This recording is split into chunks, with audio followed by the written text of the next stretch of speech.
It does not look like a dark alley or a stranger in a parking lot. It looks like a normal kitchen, a bathroom light flickering on, a familiar white bottle sitting on the counter that's been there for months. The kind of thing that you reach for while half awake without even looking at the label, because you've taken it 100 times before and nothing bad has ever happened. In June 1986, 52-year-old Bruce Nickell did exactly that. He wasn't doing anything dramatic. There was no argument, no crime scene, and no weapon. Just a man at home with a headache. So he took a few extra-strength Excedrin capsules for the pain and expected the day to continue. Instead, he started to feel strange, dizzy, weak, his breathing a little off, the kind of symptoms that could be stress or exhaustion, the kind of thing you tell yourself is nothing. He collapsed not long after. By the time the doctors were done with him, the answer they gave his family was simple and final. Natural causes, a bad heart, a complicated history, a life that had finally caught up with him. So there was no investigation and no panic, no cameras, just a funeral and a widow who played her part, and a cause of death that no one questioned. Months later, another woman spoke up in another home not far away and reached for the same brand of relief. 40-year-old bank operations manager and a mother of two, Sue Snow. She started her day like always. Early alarm, shower running, a quick glance in the mirror, but a headache blooming behind her eyes. So she shook 2 Excedrin capsules into her hand and swallowed them and kept moving. Minutes later, she was on the bathroom floor, gasping, seizing, dying while the shower still ran. This time, someone asked why. Toxicology found cyanide in her system. Investigators checked the bottle of Excedrin in her home and found more capsules filled with poison. The company pulled entire lots from store shelves. The FDA issued warnings. The word contamination began appearing in headlines, and somewhere in the middle of all that fear, someone noticed a thin, quiet thread. Another recent death in the same area. Another Excedrin bottle. Another grieving wife. And suddenly, Bruce Nickell's natural death didn't look so natural. Because sometimes the most dangerous person in the story is not the stranger on the street. It's the person standing next to the medicine cabinet. Welcome to GBRLIFE Transmissions.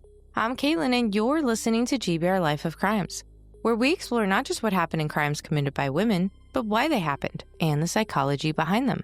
Today, we're stepping into the case of Stella Nickell, a woman who turned over the counter-pain relief into a weapon, sacrificed a stranger to cover up the murder of her own husband, and forced the entire country to rethink what safe looks like.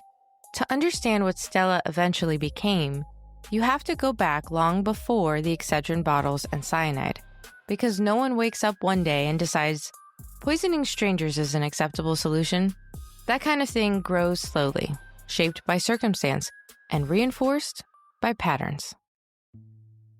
Stella Maudine Stevenson was born on August 7th, 1943, in rural Oregon, into a life marked by, well, not opportunity, definitely limitation. Her family didn't have much. Poverty wasn't a temporary hardship. It was the environment she was raised in. There were no safety nets, no soft landings, no sense of security, and her childhood wasn't defined by comfort or protection, but instead, instability and scarcity. She grew up watching adults struggle. Bills didn't get paid on time, and food was not a guarantee. Stability was something other families had, and Stella had to learn early that survival required adaptation, and emotional needs were optional. Affection was not constant, and attention wasn't given freely. And when children aren't nurtured, they don't learn empathy. They learn strategy. Some children raised in those conditions become incredibly resilient. They learn compassion because they know what it feels like to go without it. But others, especially children who already have an inclination towards control or distrust, internalize a different belief. If the world won't care for you, you don't owe the world anything back. By the time Stella hit adolescence, she wasn't someone who trusted easily. She wasn't soft or naive. She had already learned the power of using what she had gotten to get what she wanted, whether that was attention, stability, or control. But at 16, she became a mother. Most teenagers would have been terrified, but Stella didn't fall apart. She did what she knows best. She adapted. But motherhood didn't transform her. It didn't make her gentler or more patient. If anything, it magnified how disconnected she was from emotional responsibility. Reports later describe moments of harsh discipline, a controlling parenting style, frustration rather than nurturing. Love wasn't something she gave because she felt it. It's something she used when it served a purpose. And as she moved into adulthood, that pattern continued. She didn't start with violent crime. She started with the kind of offenses that tell you someone has stopped believing in rules. Forgery, fraud, theft. Crimes that require planning, deceit, and willingness to manipulate the system. Crimes rooted not in impulse, but in entitlement. People who knew her back then described her as someone who could put a polite face when needed, but there was always something guarded and something calculated behind her eyes. She wasn't reckless. She wasn't chaotic. She was strategic. And strategy becomes dangerous when paired with resentment. Stella wanted a better life, a more comfortable life, a more secure life, but she didn't want to wait for it. And she didn't want to earn it slowly. She believed that she deserved it. And that mindset, the combination of entitlement and emotional detachment, is one psychologists recognize in certain criminal profiles. It isn't about anger or passion, it's about justification. The ability to convince yourself that what benefits you is automatically right. And anyone who suffers because of that choice was simply in the wrong place at the wrong time. When Stella eventually crossed paths with Bruce Nickell, it wasn't chemistry that drew her in, it was convenience. Bruce wasn't flashy or powerful, but he carried a kind of steadiness that Stella had never experienced.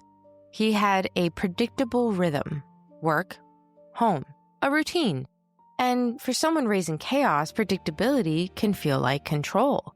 Bruce was the type of man who believed in fixing things, in working through problems, in building a life brick by brick. Stella wasn't wired that way. She wanted the result, not the process.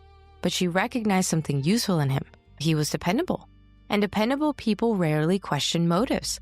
Their relationship settled into place quickly. Bruce allowed Stella to step into a version of adulthood that appeared stable from the outside. A marriage, a home, responsibilities, the kind of life people point to and say, she finally made it. But stability didn't fulfill her. And I'm sure you didn't think it would either. Instead, it exposed something inside her, a resentment that simmered under the surface. Bruce worked hard, and life stayed modest. Bills still mattered, choices still required compromise, and Stella wasn't satisfied with enough.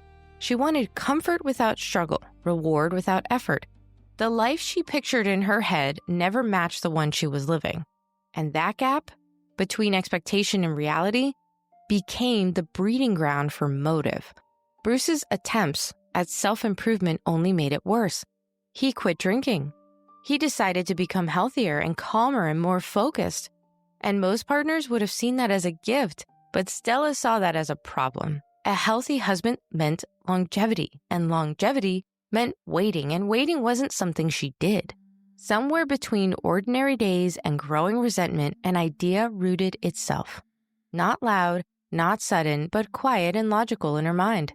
If Bruce wasn't going to give her the life that she wanted while he was alive, maybe he could give it to her while he was gone. That was the shift. It wasn't emotional, and it wasn't impulsive.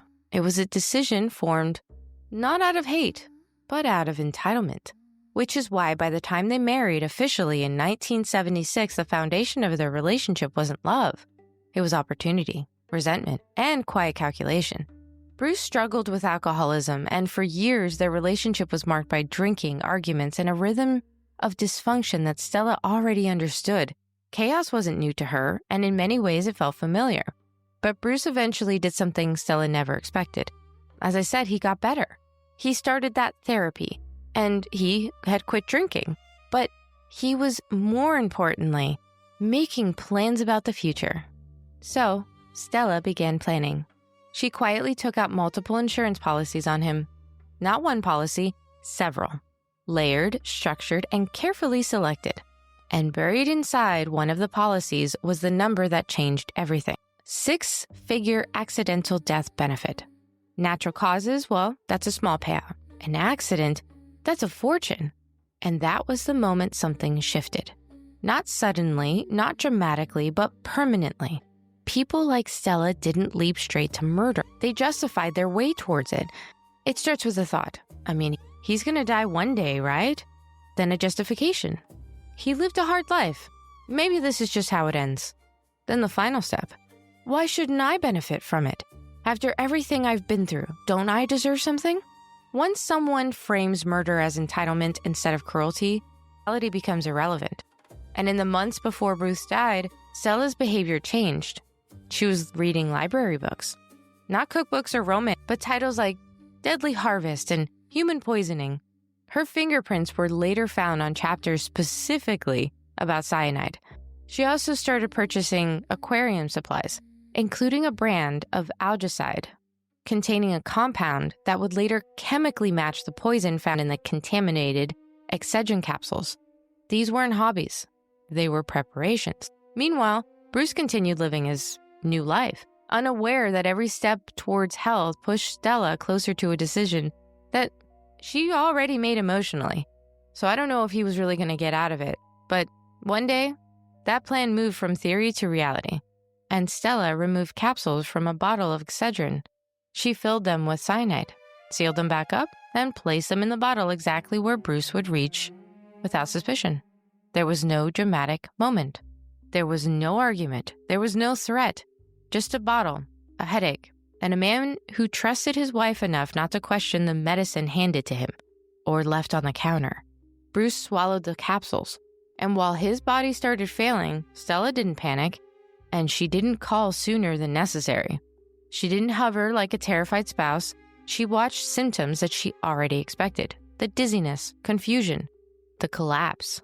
All exactly the way her research suggested they would. When he died, she didn't fall apart. She waited for the insurance money. But the insurance company didn't pay because Bruce's death, despite the collapse, despite the rapid decline, despite the eeriness of it, wasn't classified as an accident. It was ruled natural. That ruling wasn't just disappointing to Stella. It was unacceptable. Because in her mind, she had done the work. She had taken action, and she had secured her future. And now the bureaucracy was standing in her way? So she did what narcissistic-driven offenders do when faced with obstacles. She escalated. Not emotionally, and not impulsively, strategically, to get the insurance payout. She didn't need Bruce to die differently. She needed the world to believe he did. And for that to happen, someone else had to die in the same way. Someone who didn't know her. Someone who couldn't be traced back. Someone whose death would force authorities to re-examine Bruce's. Someone who became nothing more than levered. That someone was Sue Snow. Their lives didn't overlap, and their paths never crossed. They had nothing in common except the same brand of pain relief sitting on the bathroom counter. And that was enough to bind them in a deadly blueprint. And on the morning of June 11th, 1986, Sue's death was fast and violent, and toxicology confirmed cyanide. Not in trace amounts, but in a concentration designed to kill quickly.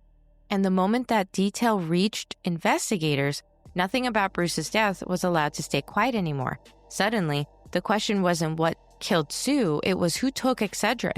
Pharmacies pulled products from the shelves. News anchors warned viewers do not take the medicine from any open bottles, and people lined up at hospitals demanding testing. Grocery stores taped off aisles like crime scenes, and for the first time, everyday medicine felt threatening. And somewhere in the middle of all that fear, Stella called police. She told investigators that Bruce had taken Excedrin before his death, and she insisted the cases were connected. She wasn't calm, she was urgent, emotional, making sure they understood the connection she wanted them to see. And on the surface level, it looked like concern. But investigators noticed something subtle. She wasn't asking questions, and she wasn't making statements. She wasn't grieving. She was directing. And people who insert themselves into investigations don't always do it because they care. Sometimes they do it because they need to control the narrative. Still, her phone call triggered something important. Authorities exhumed Bruce's body. A second toxicology report was done, this time looking for poison. The results were definitive. Bruce Nickell had been killed with cyanide. 2 deaths, same region, same product, same method. That meant someone was tampering with medicine intentionally. And the question shifted from what happened to who benefits. While investigators scrambled to trace product batches and contamination points, Stella did something unexpected. She stayed close, she cooperated, and she gave interviews. She suggested theories. She played the role of the devastated widow seeking justice, and she was good at it, almost too good. And for a while, that performance worked. But eventually, the cracks appeared, because they always do. Investigators learned that only 5 contaminated bottles existed, and Stella was the only person who possessed 2 of them. Statistically, not impossible, but also kind of impossible. Coincidence doesn't operate with that type of precision. While the evidence was building, something else surfaced. Stella never counted on her own daughter. Remember that daughter? Well, she told investigators that long before Bruce died, Stella had been talking about poisoning him. Not once, not hypothetically, in detail. She even mentioned cyanide. She had mentioned insurance money. She had framed it as a joke, but there was nothing funny in hindsight. That statement cracked open the case like glass under pressure. Suddenly, the helpful widow looked less like a victim and more like someone watching to make sure the investigation didn't go sideways. Investigators executed a search warrant on her home, and inside they found everything they needed. Books on poisons, her fingerprints on key paragraphs, a receipt on the exact aquarium product containing the same chemical compound found in the poison capsules, tools capable of opening and resealing medical bottles, a pattern of planning that wasn't theory, it was execution. Forensic science doesn't speculate, it matched. And matching meant there was no more room for coincidence, or storytelling, or her lovely grief performance, because we all found intent. When confronted with the evidence, Stella did what she had done her whole life when cornered. She blamed everything and everyone except herself. The pharmaceutical company, the manufacturer, the government, and the system were all who did this. Anyone but the person who opened the bottle, her, and put the cyanide inside of the pills, her. But intent leaves fingerprints, even when hands are still. And Stella's fingerprints weren't just on evidence. They were on the pattern. They were on the motive, the resentment, the planning, the execution, and the willingness to kill a stranger to protect a lie. And in May of 1988, Stella Nickell was convicted of product tampering resulting in death and sentenced to 90 years in federal prison. She never admitted guilt, and she never apologized. Narcissists never do, at least not real ones. And she never stopped believing she deserved more than what she was given, because in her mind, she wasn't a murderer. She was simply taking what she believed the world owed her. And cases like this force us to confront uncomfortable truths. Sometimes the person capable of the deepest harm isn't the stranger lurking in darkness. It's the person who smiles, the person who blends in, and the person who believes their wants outrank everyone else's right to live. Stella Nickell didn't kill out of rage or passion or panic. She killed from something colder. She killed because she believed she was entitled to a different life. She killed because she convinced herself that she deserved the outcome more than her victims deserved a future. And once someone reaches that level of moral detachment, justification becomes effortless. Bruce became a means to money. Sue became a necessary step. Anyone else who might have swallowed one of these tempered capsules, collateral. And the FBI later testified that the bottles Stella poisoned contained enough cyanide to kill dozens of people. She didn't poison selectively, she poisoned blindly. Whoever picked up the wrong bottle was never part of her consideration, because empathy wasn't part of her psychology. There's a behavioral pattern seen in certain offenders, especially those with narcissistic and antisocial traits, where personal benefit overrides human consequence. In that mindset, the line between inconvenience and enemy becomes dangerously thin. Bruce inconvenienced her future. Sue threatened her illusion. And Stella believed eliminating both was not only acceptable, but rational. That's the chilling part. Not the poison, not the planning, and not even the deaths. It's the logic. Investigators described her demeanor throughout the trial as flat, controlled, detached, as if she was inconvenienced by the accusations rather than devastated by them. And even now, decades later, Stella maintains her innocence from inside the federal prison. Not because she's misunderstood, but because in her worldview, she didn't do something wrong. She did something necessary. And her case permanently changed U.S. packaging laws. Safety seals and blister packs and tamper-proof caps all strengthened because one woman was willing to weaponize something as ordinary as over-the-counter pain relief. And maybe that's the most haunting part of her story. It didn't take a gun, and it didn't take a knife, and it didn't take force or threats or confrontation. It took trust and access and a bottle sitting in a medicine cabinet and a routine headache, a moment of vulnerability. Sometimes evil doesn't break down the door.